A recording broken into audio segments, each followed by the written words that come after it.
Baik,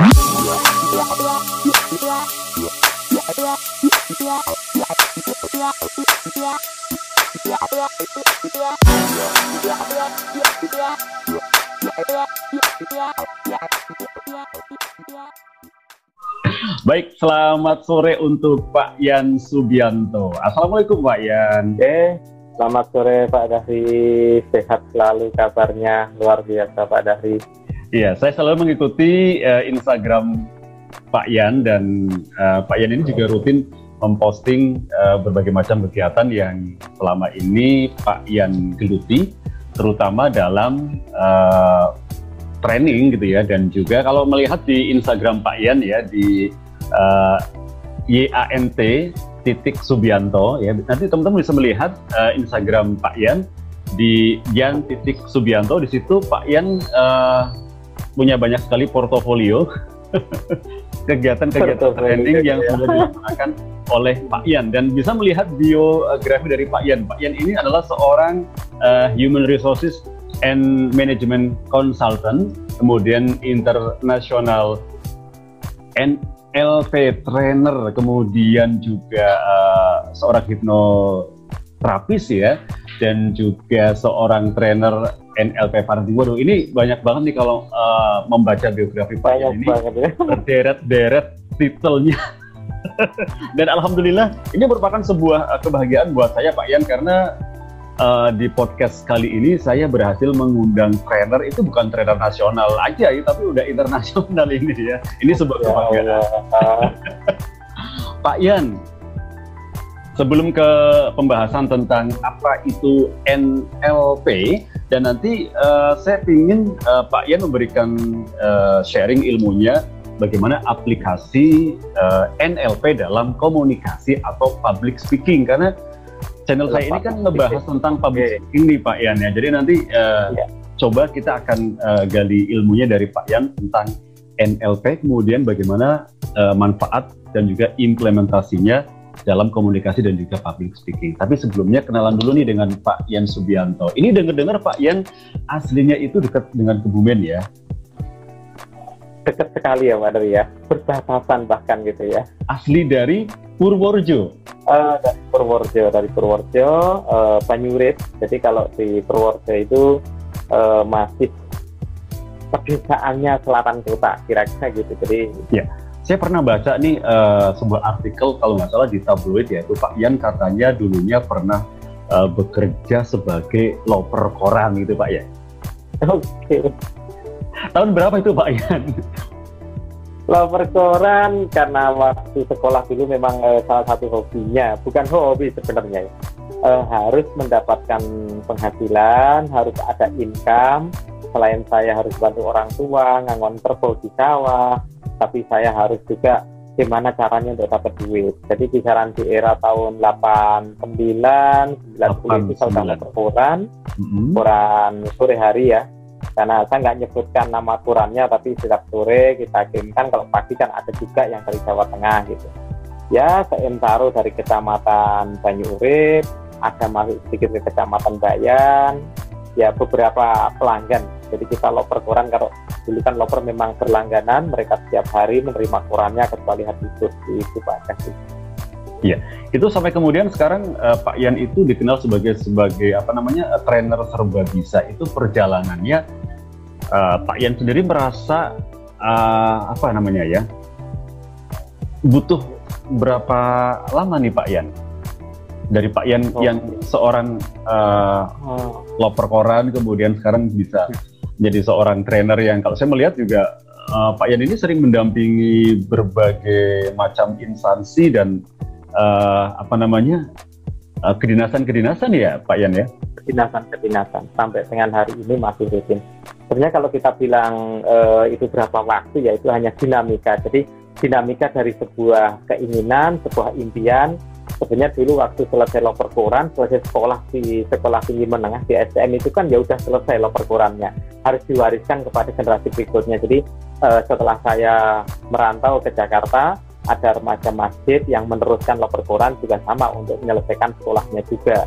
dan dia juga diwariskan lagi ke generasi berikutnya lagi, sehingga memang terjadi istilahnya estafet dari generasi. Kalau kita bilang sampai berapa tahun sih sampai itu, ya sebenarnya panjang juga, karena saya setelah lulus STM saya sudah langsung bekerja di Jakarta, ya bekerja, ya ngasong, ya jualan berbagai macam produk ya sana. Jadi memang istilahnya dinamika sampai dengan akhirnya menjadi seorang pembicara, menjadi trainer itu pada saat STM ya dulu nggak pernah berpikir gitu. Dinamika ini dan harapan aja gitu. Karena waktu STM ya target atau cita-citanya kerja di pabrik, bisa kayak di Astra gitu. Sederhana aja, simpel, pulang bawa lebaran mudik, bawa banyak uang dan juga oleh-oleh buat orang tua ya Pak ya. Hanya ya sebatas itu aja, bisa belikan baju gitu. Jadi memang tidak complicated dalam hal impian pada waktu itu. Ada nggak Pak Yan sebuah momen yang di situ Pak Yan merasa bahwa that the starting moment gitu, starting moment sampai sekarang Pak Yan seperti sekarang ini? Ada, jadi memang ada momen-momen yang cukup berat yang harus kita jalani ketika hidup di Jakarta, statusnya di perantauan. Yang notabene di perantauan kita harus fight dengan istilahnya kita tinggal dan tidur itu berbayar, hirup udara berbayar, kencing berbayar, dan lain-lainnya gitu. Dan di sanalah terjadi proses ketika setelah masa krisis dulu di era 98, semua yang kita dapatkan dari ada program paket dulu dari perusahaan, saya gunakan untuk ada bayar tanah kapling, bayar kampus, kegiatan kuliah, karena saya waktu itu juga kuliah sambil bekerja, duit sampai dengan selesai habis, sampai dengan memang tidak punya sama sekali, spesial pun nggak ada, stok di rumah nggak ada makanan, kita memang nggak ada beras, nggak ada itu. Ya salah satu yang momen yang paling menguatkan sekali, saya hanya mungkin memiliki waktu itu punya dua mie instan gitu ya. 2 mie instan yang harus saya bagi bagaimana untuk hidup selama 4-5 hari, 4,5 hari lah kira-kira waktu itu. Dan momen itu memang membawa dampak yang luar biasa, karena ternyata ya kehidupan kalau dirasakan itu sebagai suatu kepahitan pada masa lalu cukup pahit, tapi ternyata saya merasakan bahwa itu ternyata nilai jual yang tidak semua orang bisa memiliki dan bisa berjalan di proses yang pahit itu gitu Pak. Ya, dan ternyata itu sekarang menjadi sebuah great story buat Pak Yan ya, yang bisa diceritakan kepada semua orang Pak ya.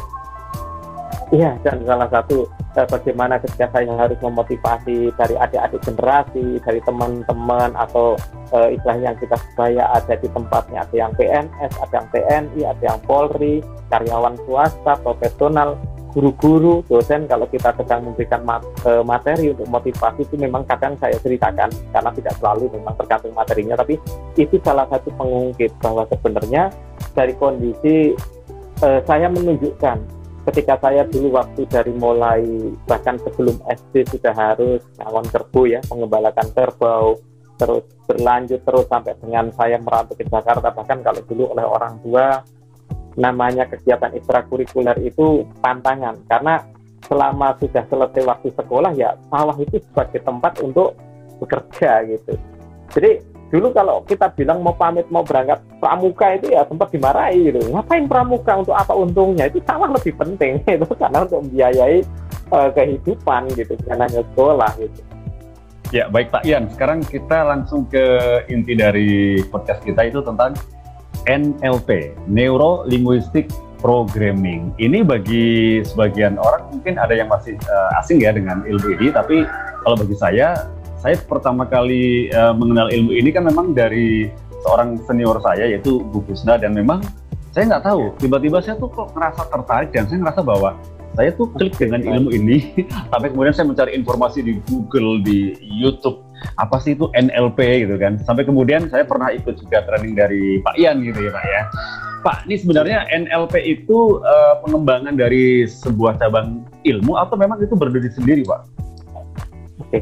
Kalau sampai dengan hari ini sebenarnya kalau kita bilang NLP sendiri itu kan berbasis psikologi, artinya memang ranahnya ranah psikologi, tapi dengan teknik-teknik terapan yang bisa disampaikan lebih mutakhir artinya memang banyak percepatan dari teknik-teknik yang mungkin diajarkan di kelas psikologi.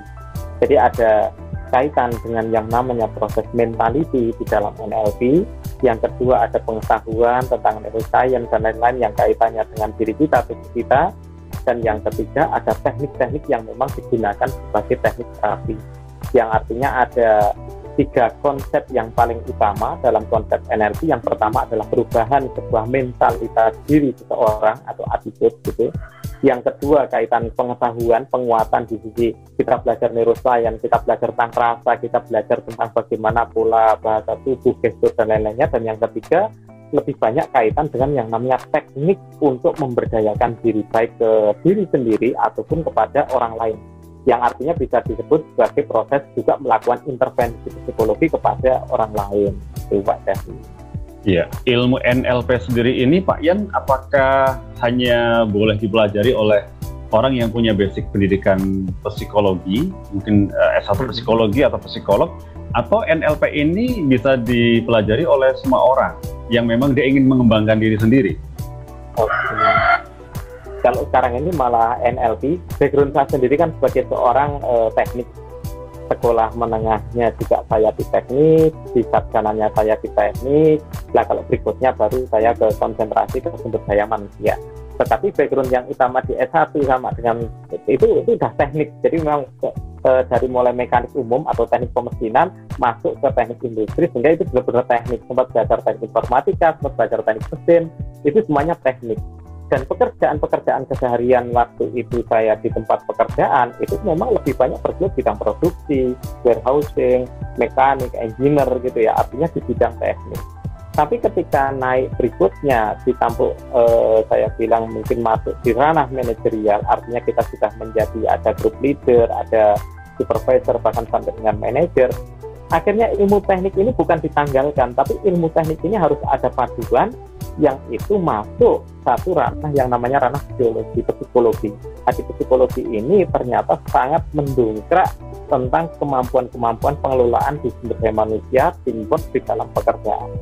Sehingga kalau NLP dipelajari tentunya malah akan sangat baik sekali oleh siapapun yang memang pengen mengembangkan diri, mengembangkan karir, mengembangkan profesionalisme, mengembangkan teamwork, memajukan sebuah usaha. Ini menjadi sangat penting sekali. Artinya tidak hanya orang psikologi ya Pak tadi ya, mau dari teknik, mau dari sosial, mau dari mana, sangat-sangat bagus belajar tentang NLP.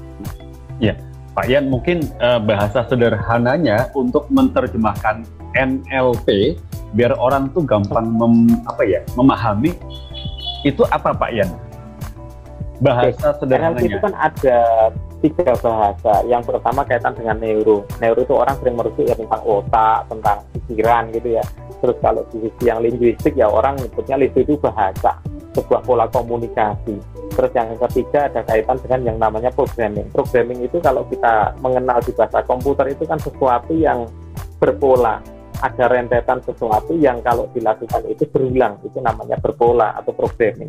Jadi kalau kita bilang NLP, salah satu teknik pemberdayaan diri untuk melakukan sebuah program terhadap pikiran kita yang berdampak menjadi program dari behavior kita, bahkan nasib kita.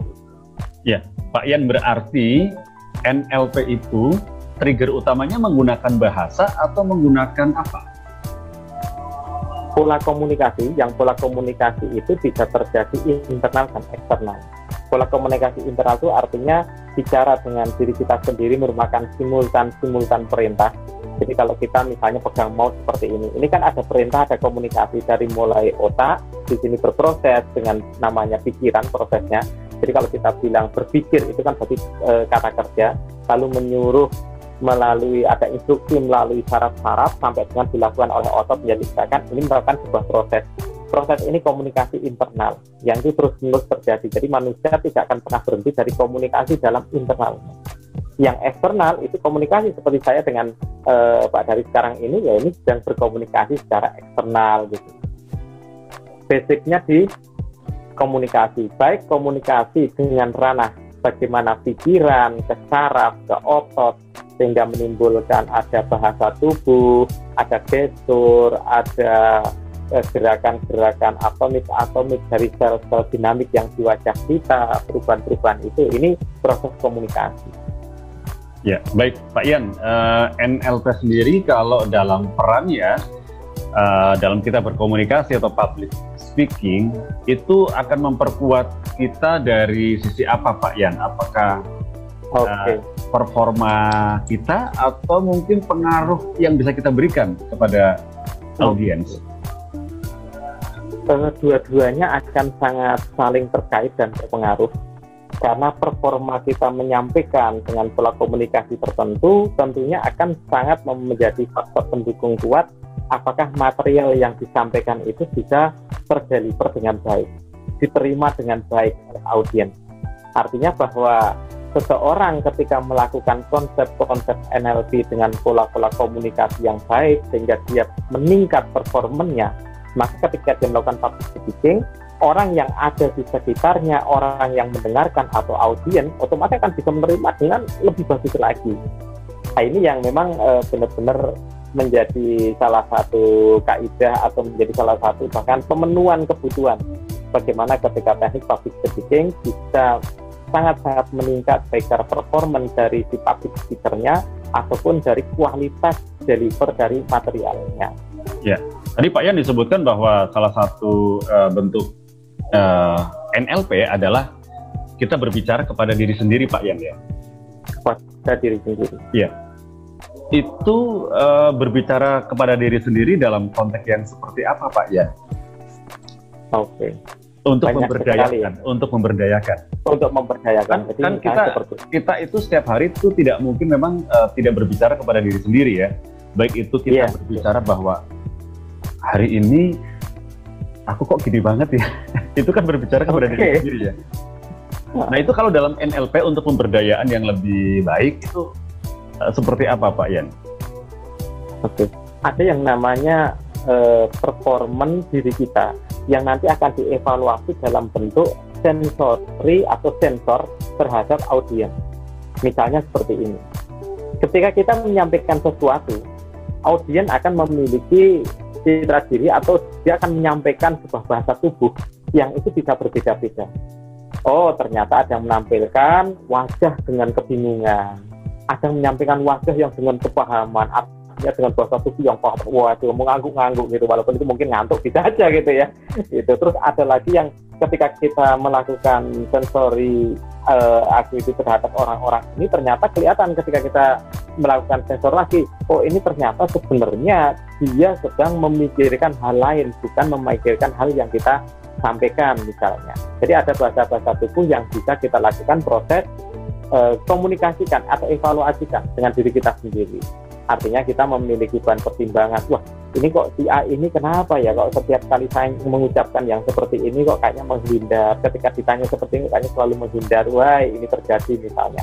Sehingga ini menjadi bahan komunikasi antar kita sendiri di internal, harus apa yang dirubah dari pola kita, style kita, supaya orang-orang ini satu mungkin lebih paham, lebih bisa cair, lebih akrab, oh pola bahasa yang lebih mengena, oh bercocokkan dengan ini, oh katanya ada namanya digital brain, ada peserta yang katanya menyulitkan misalnya. Nah ini bagaimana mengolah itu, Pak. Iya, Pak Yan, salah satu ilmu dalam NLP itu ada istilah yang namanya rapor ya. Rapor. Iya, rapor ya. Itu gimana Pak Yan maksud dari istilah itu dalam NLP, dan itu nantinya ketika kita berkomunikasi itu dalam bentuk interaksi seperti apa rapor itu apa namanya penerapannya Pak Yan? Kalau kita di public speaking ya Pak ya? Iya. Oke.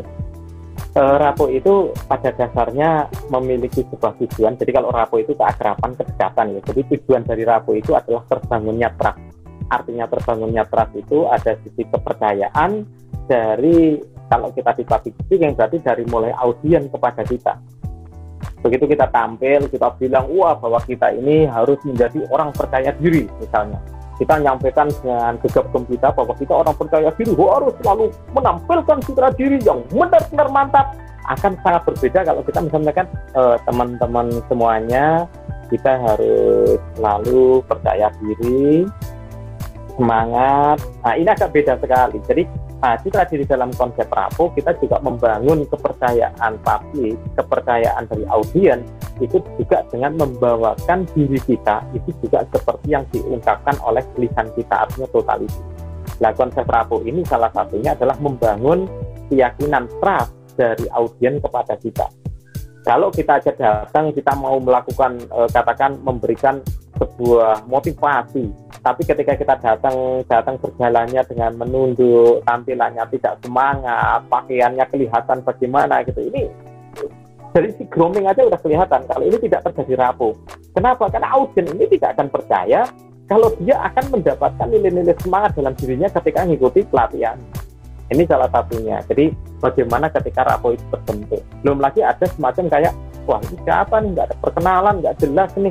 Sehingga kadang-kadang ada seorang trainer yang ketika dia merenungkan diri, dia menunjukkan, oh ini loh, kok kenapa sih ini gelarnya sampai 19 ditampilkan semua, sombong amat. Yaitu kepercayaan. Artinya membangun bahwa, oh ini loh, karena memang kita mengajarkan pada hari ini, ada literaturnya, ada sanatnya, sudah belajar ilmu ini, sehingga diizinkan untuk mengajarkan.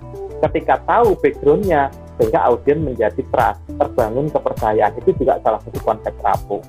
Nah, konsep Rapo yang secara spesifik per personal, kita bisa menggunakan pola-pola penyamaan profil antara kita dengan audiens, sehingga terjadi proses kesamaan-kesamaan tujuan. Profil itu bisa dalam bentuk apa, Pak Yan? Apakah misalnya dalam misalnya baju atau apa? Salah satunya. Sehingga ada kaidah-kaidah kalau dalam public speaking, ketika saya ngajar di sebuah kelas workshop untuk public speaking itu, yang expert public speaking, itu ada bagaimana grooming kita. Oh, kita berpakaian tuh enaknya seperti apa sih? Citra diri yang mau dibangun seperti apa gitu. Ketika saya mengajarkan sport performance spesialis misalnya gitu ya, saya datang pakai baju taekwondo, lengkap dengan bannya, lengkap dengan pakaiannya dan stylenya, sepatu taekwondo juga saya pakai. Kenapa? Waktu itu saya menunjukkan performance sebagai seorang atlet sport gitu. Jadi itu kita tampilkan. Pada saat kita mengajar, misalnya saya masuk di salah satu perbankan, ketika kita mengajar teknik yang namanya grooming, bagaimana berpakaian yang menunjukkan service excellency terhadap karyawan lain, terhadap customer. Ya, pakaian kita dengan hem lengan panjang, menggunakan dasi yang sangat rapi, nyisir rambutnya juga memang bagus gitu. Beda dengan hari ini, karena hari ini kan informal, santai, pakai kaos oblong, ini saya pakai filosofi 5M gitu ya. Daripada saya nyisir repot-repot, saya ngambil, oh ada Kel Bali udah pakai gitu aja. Ini juga salah satu bentuk Rapo gitu. Ketika seseorang membutuhkan informal dan formal juga beda. Ketika kita masuk datang ke tempatnya TNI, saya ngajar di tempatnya TNI, memberikan motivasi gitu ya, style kita beda. Kita dengan sepatu security yang panjang, yang tinggi, dengan celana memang celana ala TNI gitu, dengan t-shirt yang dikuat-kuatkan, rambutnya sudah disisir dan dirapikan sebelum training, 1 hari sebelumnya pun sudah dirapikan, jadi agak-agak cepat, minimal mirip perwira gitu ya. Nah, ini konsep Rapo, sehingga ada semacam kayak kita, oh ya, terjadi trust dari audiens terhadap kita. Ya, istilah simpelnya itu adalah kita tuh harus satu frekuensi dengan audiens ya, Pak ya. Oke, Pak Yan, ilmu NLP sendiri ini kalau kita belajar itu bisa di mana saja, Pak Yan? Kalau di Pak Yan jelas bisa ya. NLP cukup banyak ya. Kalau di kita lembaga resmi, artinya kita ada NLP Smart Indonesia, kita di bawah Suat Group, di bawah perusahaan PT Suat Barokah Sejahtera. Terus kalau misalnya sudah selesai dengan kita mau langsung ke Florida, juga kita bisa berikan akses sehingga nanti bisa ketemu dengan salah satu istilahnya presiden di National Federation of NLP. Ada juga yang lain belajar ke Orlando, ada belajar yang ke Amerika yang di bagian lainnya ya dengan tempatnya John Grinder, ada yang ke London dengan